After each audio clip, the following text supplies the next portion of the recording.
তোমাদের সকলকে আমার চ্যানেলে স্বাগত। আশা করি তোমরা সকলে ভালো আছো এবং সুস্থ আছো। তো এর আগের দিন তোমাদের আমি এবিটিএ টেস্ট পেপারের 9 নাম্বার পেজে যেসব এসএকিউগুলি আছে সেগুলি সমস্তটাই সলভ করে দিয়েছি। যারা দেখোনি তারা দেখে নিও। আজ আমরা 25 পেজে যে এসএকিউগুলি আছে সেগুলি নিয়ে আলোচনা করব।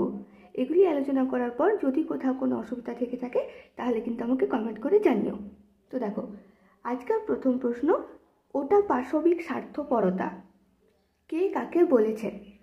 তো আমি আগের দিনও বলেছিলাম, আজকেও বলছি যে লাইনটা যখন দেবে তখন সেটা কোথা থেকে নেওয়া হয়েছে, কোন গল্প থেকে নেওয়া হয়েছে এবং লেখকের নাম বা কবির নাম কিন্তু লিখে দেবে।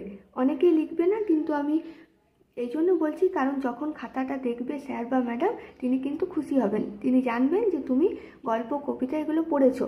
ঠিক আছে, তাই সকলকে বলছি যারা আমার ভিডিও দেখছো তারা কিন্তু লিখে দেবে।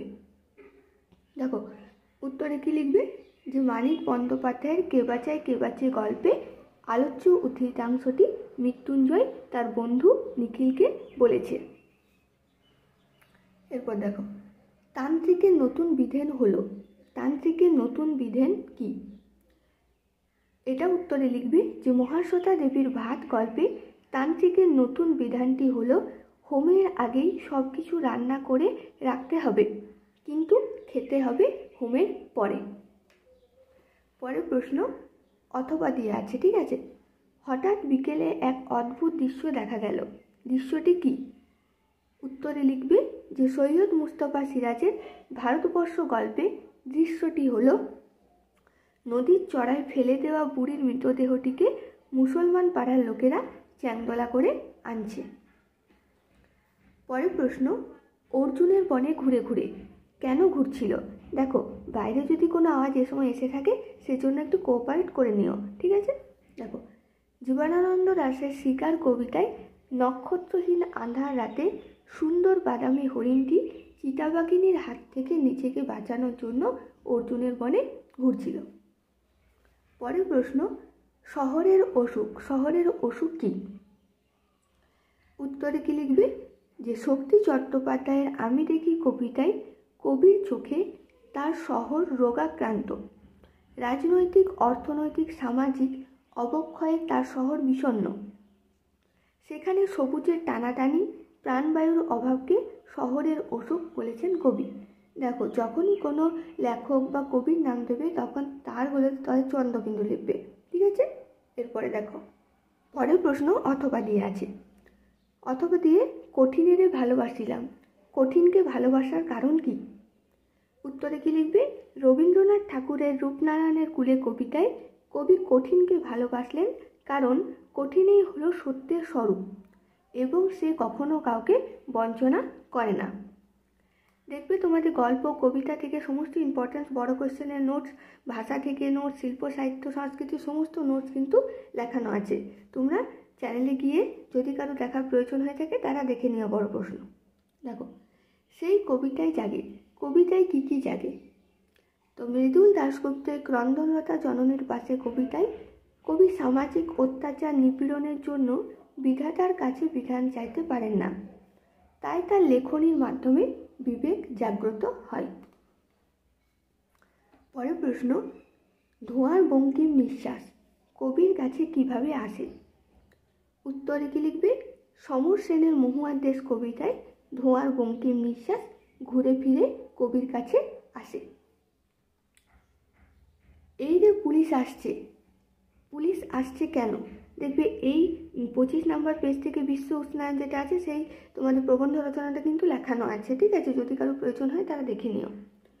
শম্ভু মিত্রের বিভাব নাটকে শোভাযাত্রীদের মিছিল বন্ধ করতে পুলিশ আসছিল। অথবা দিয়ে বাজে কথা বলে, বাজে কথাটি কি? কি লিখবে যে অজিতেশ বন্দ্যোপাধ্যায় নানা রঙের দিন নাটকে নাট্যকার রজনীকান্ত চট্টোপাধ্যায় আলোচ্য উদ্ধৃতাংশটি করেছেন। বাজে কথাটি হলো নাট্যাভিনয় একটি পবিত্র শিল্প। কারণটা আমি আগের দিন বলেছিলাম যে রজনীকান্ত মনে করে যে যারা বলে নাট্যাভিনয় একটা পবিত্র শিল্প তারা হয় বাজে কথা বলে, না হয় তারা গাধা। এরপরে দেখো, বল্লভ ভাই বলে গেছেন, বল্লভ ভাই কি বলে গেছেন? উত্তরে কি লিখবে? শম্ভু মিত্রের বিভাব নাটকে উল্লেখিত বল্লভ ভাই বলে গেছেন বাঙালিরা নাকি কাঁদুনে যাট। এটা শর্টেও আসতে পারে যে বাঙালিরা নাকি কাঁদুনে যাট, এটা কে বলেছিল? তো কে বলেছিল? বল্লভ ভাই বলেছিলেন। এরপরে প্রশ্ন অথবা দিয়ে আছে। অথবা দিয়ে কি আছে? তোমার চোখে জল, শ্রোতার চোখে জল আসার কারণ কি? উত্তরে লিখবে অজিতেশ বন্দ্যোপাধ্যায়ের নানা রঙের দিন নাটকে। দেখো আগেরগুলো তো আমি করেছি, এখানেও বলে দিচ্ছি একবার যে যখনই গল্প, কবিতা, নাটকের নাম এগুলো লিখবে তখন নিচে আন্ডারলাইন করে দেবে। যদি ব্ল্যাক পেনে আন্ডারলাইন করতে পারো তাহলে ভালো, তাছাড়া তোমরা নীল পেনে আন্ডারলাইন করে দিও এবং কোটেশন দিয়ে দিও। নাটকে বৃদ্ধ অভিনেতা রজনীকান্ত চট্টোপাধ্যায়ের অভিনয়ের সুদিন হারিয়ে আক্ষেপ পুরনো দিনকে অভিনয়ের মাধ্যমে মনে করার প্রাণপণ চেষ্টা কালীনাথ সেনের চোখে জল এনেছে।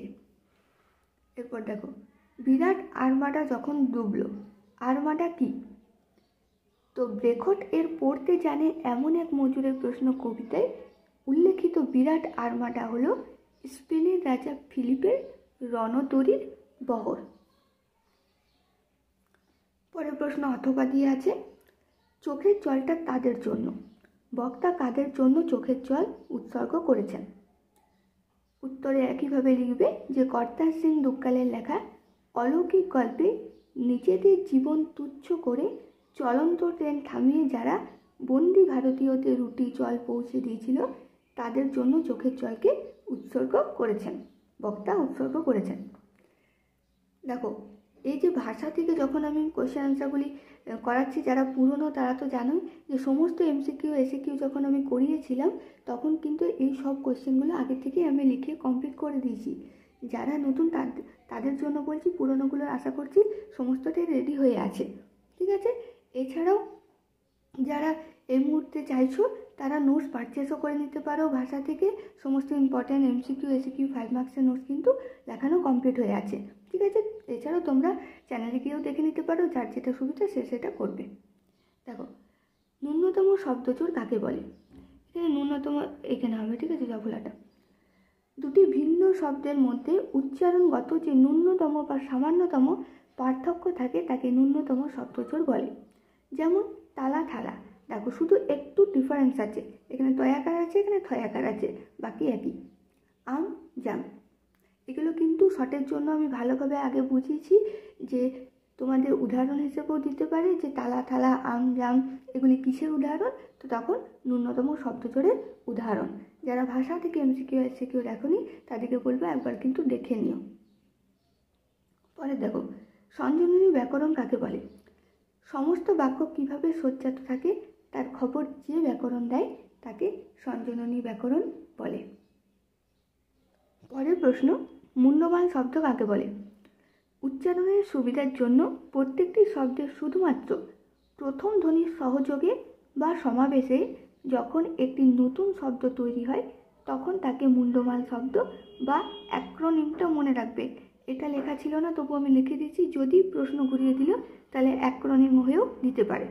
অ্যাক্রোনিম বলে, যেমন একটা উদাহরণ দিয়ে বুঝতে পারবে, যেমন ডিএম, তাহলে ডিস্ট্রিক্ট ম্যাজিস্ট্রেটে দেখো প্রথমগুলোকে নিয়ে ডি আর এম শব্দ দুটিকে নিয়ে কিন্তু ডিএমটা তৈরি হয়েছে, তাই এটা শর্ট ফর্ম, তাই এগুলোকে বলছে মূল্যবান শব্দ। এছাড়া ভিআইপি, ভেরি ইম্পর্ট্যান্ট পার্সন, ঠিক আছে? তো এতদূরে আলোচনা, আজকের সেটটা কমপ্লিট হলো, পরের সেটটা পরের দিন করাবো। এগুলো ভালো করে তৈরি করো দুটো সেট, এবং কোনো অসুবিধা হলে আমাকে জানিও, এবং সকলে ভালো করে পড়াশোনা করো, এবং যদি ভালো লেগে থাকে তাহলে লাইক কমেন্ট শেয়ার এবং সাবস্ক্রাইব করে প্লিজ পাশে থেকো। এছাড়াও বড় প্রশ্ন সমস্ত লেখানো আছে, তোমরা চ্যানেলে গিয়ে দেখে নিতে পারো। এছাড়াও যদি কেউ পারচেস করতে চাও তাহলে আমার সাথে টেলিগ্রামে যোগাযোগ করো, টেলিগ্রামের লিঙ্ক ডেসক্রিপশন বক্সে দেওয়া থাকবে, ঠিক আছে? চলো সকলে ভালো থেকো, থ্যাংক ইউ।